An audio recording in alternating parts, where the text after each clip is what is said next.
Oke, sebelum kita mulai pelajaran pada pagi hari ini, alangkah lebih baiknya kita berdoa bersama. Bismillahirrohmanirrohim. Amin. Oke, hari ini siapa yang tidak masuk? Masuk semua ya, alhamdulillah. Kita masih diberi kesempatan dan kesehatan untuk bertemu lagi dalam rangka belajar bersama seperti biasanya. Oke, minggu sebelumnya kita sudah belajar mengenai sholat fardu. Nah, hari ini kita akan belajar mengenai sholat berjamaah. Sebelum masuk ke materi, Ibu akan menyanyikan sebuah lagu yang berhubungan dengan sholat berjamaah. Kita nyanyi bareng-bareng ya. 1, 2, 3. Sholat bersama-sama, berjamaah itu namanya. 27 derajat pahalanya dari sholat sendirian saja. Sholat berjamaah dipimpin oleh imam, gerakan imam diikuti oleh makmum. Makmum yang tertinggal dinamakan makmum masbuk, dikerjakan di masjid dan musola. Oke, tepuk tangan untuk kita semua. Baik, hari ini kita akan belajar mengenai sholat berjamaah.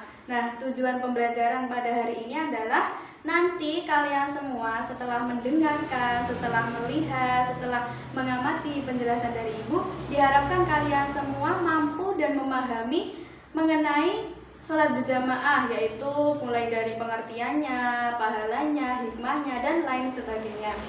Oke, langsung saja kita masuk ke materi ya. Jadi materi yang pertama adalah kita akan belajar mengenai apa sih sholat berjamaah. Ada yang tahu? Ya, benar sekali. Ini ada sebuah gambar yang menunjukkan beberapa orang sedang melaksanakan sholat. Nah, sholat yang dikerjakan ini adalah sholat berjamaah, karena sholat berjamaah adalah sholat yang dikerjakan secara bersama-sama, yaitu dilaksanakan oleh 2 orang atau lebih. Jadi gambar ini menunjukkan bahwa mereka sedang melaksanakan sholat berjamaah. Pintar sekali. Jadi sudah tahu kan apa itu pengertian dari sholat berjamaah? Ya, jadi intinya sholat berjamaah adalah sholat yang dilaksanakan secara bersama-sama, yaitu dilaksanakan 2 orang atau lebih. Nah, ini ada gambar lagi. Ini menurut kalian, ya ini sedang sholat berjamaah atau tidak? Iya, benar sekali. Gambar ini menunjukkan bahwa dia tidak sholat berjamaah. Jadi sudah tahu perbedaannya ya. Jadi ini adalah gambar sholat berjamaah, sedangkan ini bukan. Baik, itu tadi penjelasan mengenai sholat berjamaah. Selanjutnya adalah mengenai pahala dari sholat berjamaah. Ada yang tahu? Belum ada yang tahu ya. Jadi pasti kalian bertanya-tanya, apa sih pahala dari sholat berjamaah? Jadi pahala dari sholat berjamaah adalah mendapatkan pahala 27 derajat lebih tinggi dari sholat sendirian. Besar sekali ya pahalanya. Nah, nanti kalian semua setelah mengetahui pahala dari sholat berjamaah, kalian harus rajin-rajin untuk sholat berjamaah. Itu tadi pahala mengenai sholat berjamaah. Dari sini ada yang ditanyakan? Tidak ada, alhamdulillah. Langsung saja kita membahas mengenai posisi imam dan makmum dalam sholat berjamaah. Ada yang tahu gimana posisinya? Nah, pasti kalian bertanya-tanya kan, bagaimana sih posisi yang benar antara imam dan makmum ketika sholat berjamaah? Jadi, ini Ibu mau punya sebuah gambar bahwa beberapa orang sedang melaksanakan sholat, yaitu terdiri dari laki-laki dan perempuan. Jadi posisinya adalah yang paling depan adalah seorang imam, yaitu laki-laki, di belakangnya adalah makmum laki-laki, dan paling terakhir adalah makmum perempuan. Jadi ini posisi imam dan makmum ketika sholat berjamaah jika terdiri dari laki-laki dan perempuan. Selanjutnya kalian pasti juga bertanya, gimana kalau yang sholat itu hanya perempuan saja? Nah, ini adalah posisi ketika kita sholat berjamaah jika imam dan makmum adalah seorang perempuan. Bisa dipahami sampai di sini? Oke. Lalu Kalian pasti juga bertanya-tanya, ketika sholat berjamaah apabila imam melakukan kesalahan, gimana cara mengingatkannya gitu kan? Nah, cara mengingatkan imam ketika salah dalam sholat berjamaah adalah apabila makmum mengingatkan imam yang lupa, hendaknya membaca subhanallah bila laki-laki dan bertepuk tangan bila makmumnya perempuan. Nah, di sini pasti kalian juga timbul pertanyaan, gimana sih caranya bertepuk tangan jika mengingatkan imam yang salah, apa dengan bersorak-sorak atau gimana gitu kan. Jadi caranya adalah dengan mempertemukan antara telapak tangan yang satu dengan punggung telapak tangan yang lainnya. Bisa dipahami? Jadi itu tadi cara memberitahu imam yang lupa ketika sholat berjamaah. Nah, tadi kan kita sudah membahas mengenai pengertian, mengenai pahala, mengenai posisi, mengenai cara mengingat imam yang lupa. Nah, sekarang kita membahas mengenai hikmah atau keutamaan dari sholat berjamaah. Pasti kalian bertanya-tanya juga kan, apa sih keutamaan dari sholat berjamaah? Nah, keutamaan dari sholat berjamaah adalah diantaranya yang tadi sudah Ibu jelaskan bahwa kita akan mendapatkan pahala 27 derajat lebih tinggi daripada sholat sendirian. Jadi pahalanya sangat besar sekali. Keutamaan yang lainnya adalah kita ketika sholat berjamaah akan menjalin silaturahmi dan menjalin hubungan persaudaraan dengan orang di sekitar kita. Keutamaan lainnya adalah melatih kedisiplinan dan ketaatan kita kepada Allah, terus bisa sholat di awal waktu, lalu bisa menambah syiar agama. Dan keutamaan bagi pemimpin itu ketika sholat berjamaah dia akan bisa lebih dekat dengan orang yang dipimpinnya, yaitu orang yang ada di sekitarnya. Jadi banyak sekali keutamaan dan hikmah dari sholat berjamaah. Nanti setelah mengetahui ini kalian harus rajin-rajin sholat berjamaah. Oke, jadi kita bahas kembali ya. Tadi apa anak-anak pengertian dari sholat berjamaah? Iya benar, sholat berjamaah itu adalah sholat yang dilakukan secara bersama-sama. Paling sedikit itu 2 orang yang masing-masing sebagai imam dan sebagai makmum dengan syarat-syarat yang sudah ditentukan. Oke, baik ya. Dan pastinya pahala dari sholat jamaah tadi itu lebih banyak ya anak-anak dari sholat sendiri 27 ya. Jadi kalian kalau bisa itu sholat berjamaah, jangan sholat sendiri karena pahalanya itu akan lebih banyak. Pasti semua ingin kan dapat pahala yang banyak? Iya benar.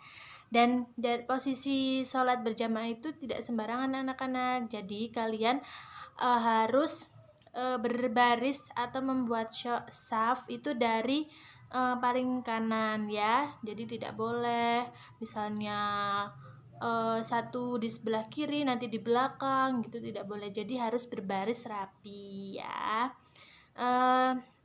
Dalam sholat jamaah itu apabila imam lupa, jadi kan kalian sering tuh sholat berjamaah terus kadang imam lupa membaca bacaan ataupun sujudnya 3 kali, kan pernah ya anak-anak ya.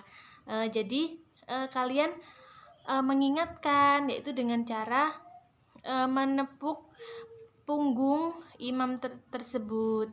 Jadi kalau imamnya lupa ditepuk punggungnya gitu ya anak-anak. Dan apabila kalian menjadi imam, nanti kalian membaca subhanallah itu ya 3 kali. Oke. Dan jadi keutamaan dari sholat jamaah itu banyak loh anak-anak. Yang pertama itu pahalanya lebih banyak dari sholat sendiri, itu ada 20 derajat ya. Terus kita bisa berkomunikasi dan bersilaturahmi, kan bertemu dengan orang begitu ya. Dan melatih kedisiplinan kita dan ketaatan kita kepada Allah. Jadi kan lalu terus itu bisa sholatnya tepat waktu. Jadi azan itu kita langsung sholat, tidak mengundur-ngundur waktu sholat ya anak-anak.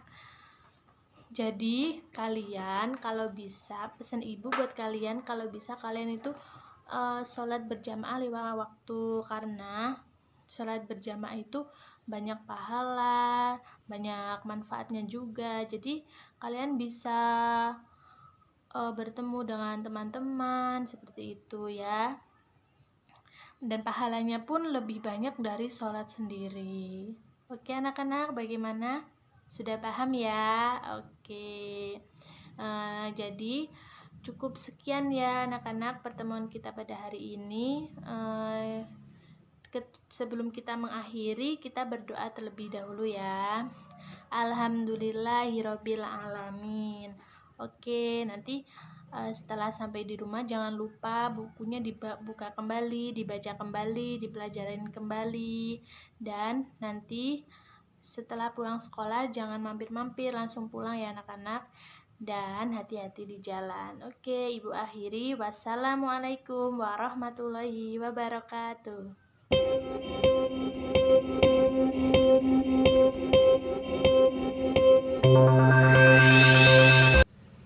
Assalamualaikum warahmatullahi wabarakatuh. Hari ini ada yang tidak masuk anak-anak. Alhamdulillah lengkap ya.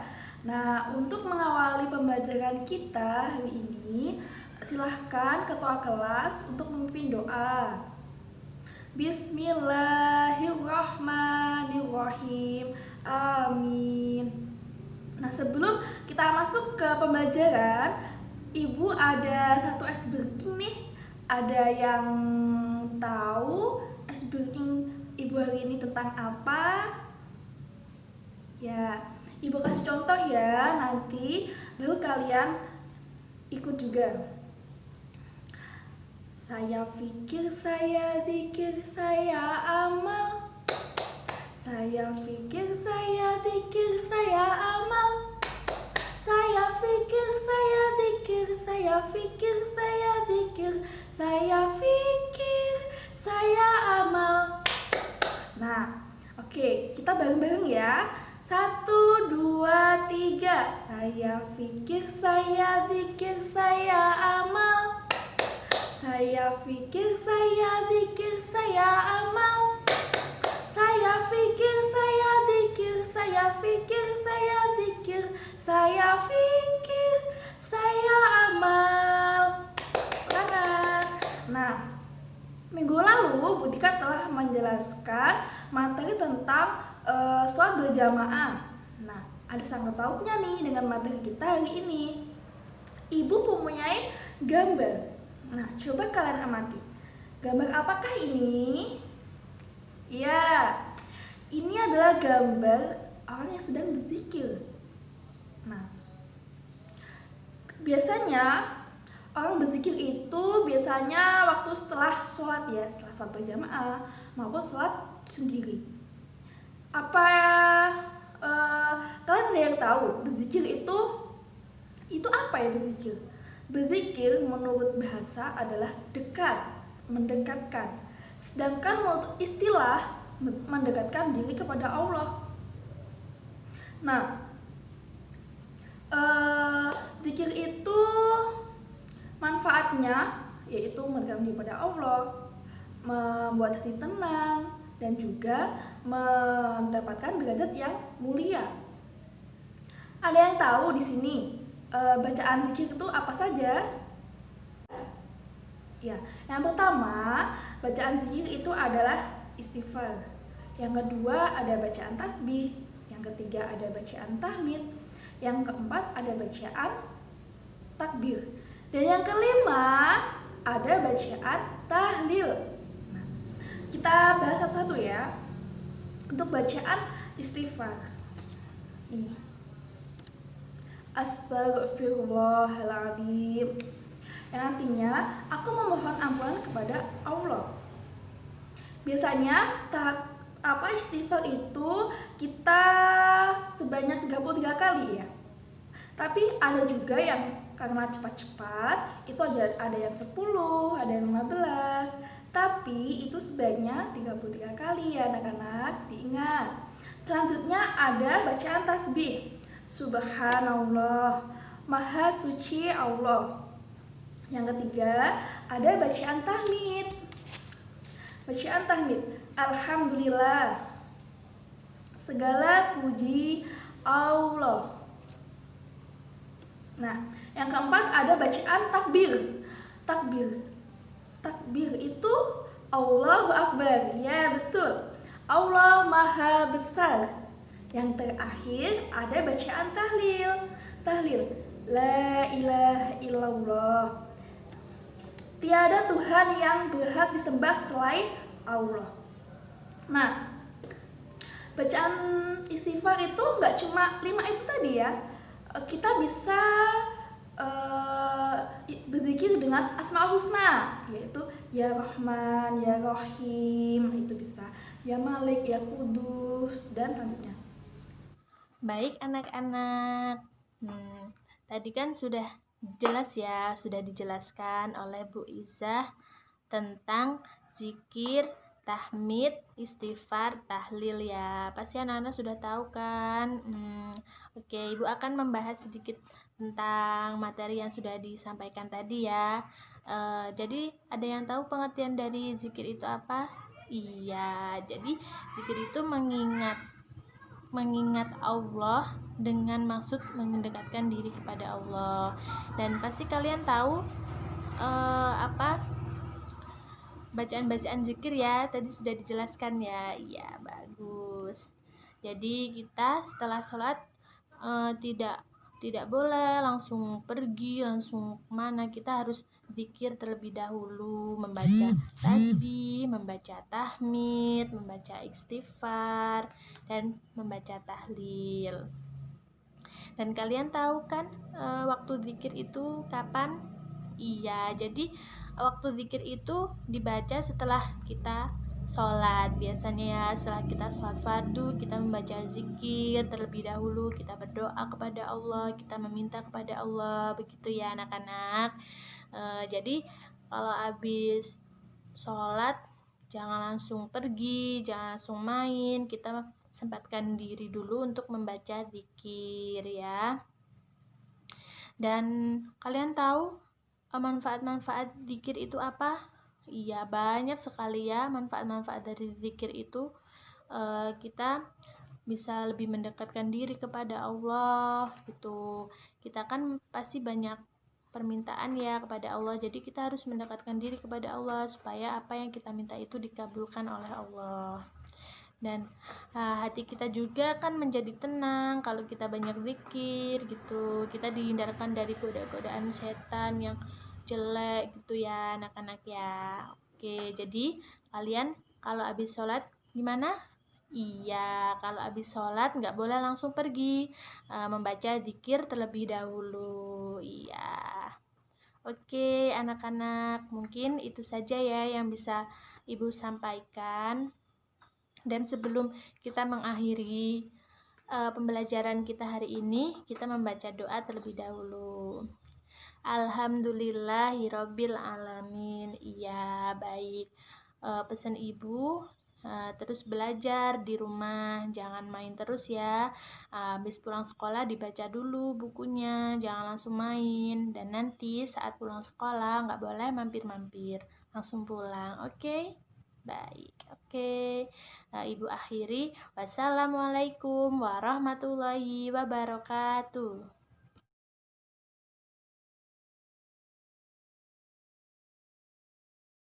Baik, Assalamualaikum warahmatullahi wabarakatuh. Bagaimana kabar hari ini anak-anak? Alhamdulillah, luar biasa, Allahu Akbar. Sebelum kita memulai pelajaran, sebaiknya kita berdoa terlebih dahulu. Untuk ketua kelas, silahkan dipimpin doa. Bismillahirrahmanirrahim. Amin. Baik, Ibu mau tanya, hari ini ada yang Ibu mau tanya, hari ini semua masuk? Alhamdulillah. Baik, sebelum kita belajar supaya kalian semangat, Ibu punya satu yel-yel buat kalian. Jadi, kalian dengar ya yel-yelnya.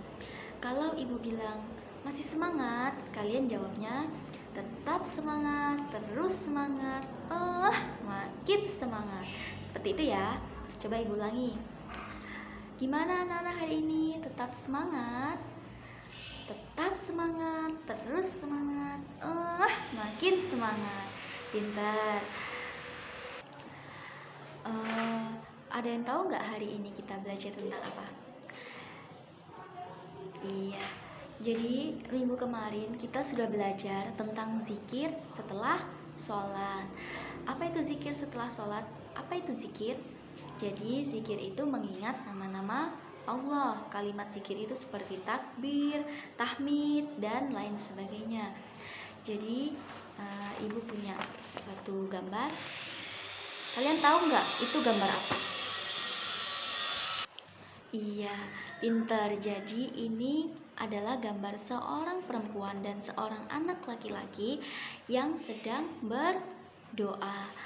Iya, berarti materi kita hari ini yaitu berdoa setelah sholat. Ada yang tahu nggak apa itu doa? Doa itu artinya memohon pertolongan kepada Allah atau memohon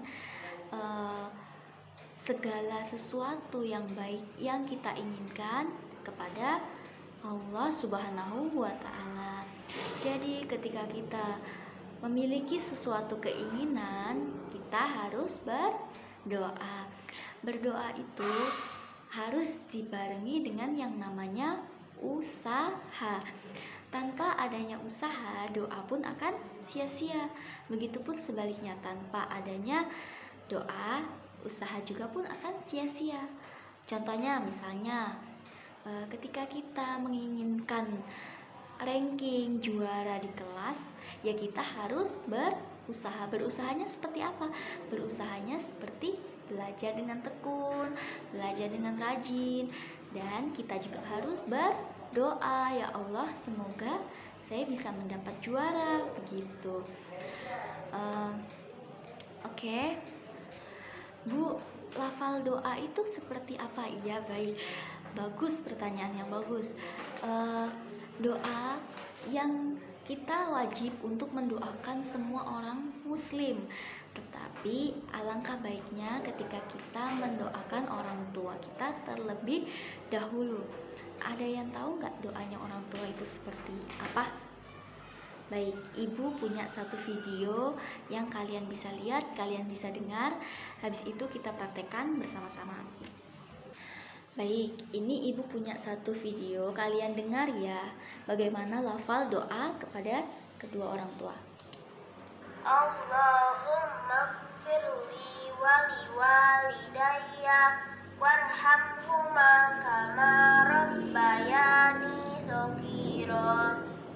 Artinya, wahai Tuhanku, ampunilah aku dan kedua orang tuaku, ibu dan bapakku. Sayangilah mereka seperti mereka menyayangiku di waktu kecil. Amin. Amin. Baik, sudah pada tahu semua kan? Oke, kita ulangi ya. Sini ibu punya gambar, kita baca sama-sama ya. 1, 2, 3. Bismillahirrahmanirrahim. Rabbi ghafirli wali walidayya warhamhuma kama rabbayani shaghira. Artinya, ya Allah, ampunilah dosa-dosaku dan dosa kedua orang tuaku, baik ibu maupun bapakku. Sayangilah mereka sebagaimana mereka menyayangi saya di waktu saya masih kecil. Amin. Baik, itu doa yang wajib kita baca setelah kita sholat. Ada nggak Bu doa selain itu? Iya, ada doa kedua, yaitu doa untuk memperoleh kebahagiaan dan keselamatan dunia dan akhirat. Baik, ibu kasih lihat videonya ya. Kalian dengar ya, kita nanti ulang sama-sama. Rabbana atina fid dunya hasanah wa fil akhirati hasanah wa qina azabannar. Ya Allah, berikanlah kepada kami kebaikan di dunia, berikan pula kebaikan di akhirat, dan lindungilah kami dari siksa neraka. Amin. Baik, kalian sudah dengarkan tadi doanya seperti apa? Kita ulang sama-sama ya. Doa untuk meminta keselamatan dunia dan akhirat. Bismillahirrahmanirrahim. Rabbana atina fid dunya hasanah wa fil akhirati hasanah wa qina azabannar. Artinya, ya Tuhan kami, berikanlah kami kebaikan di dunia dan kebaikan di akhirat, dan peliharalah kami dari siksa api neraka. Amin. Baik, itu tadi lafal doa. Dihafal ya, dan nanti dipraktekkan di rumah masing-masing. Bu, ada nggak sih ketentuan-ketentuan atau adab saat kita berdoa? Pastinya ada.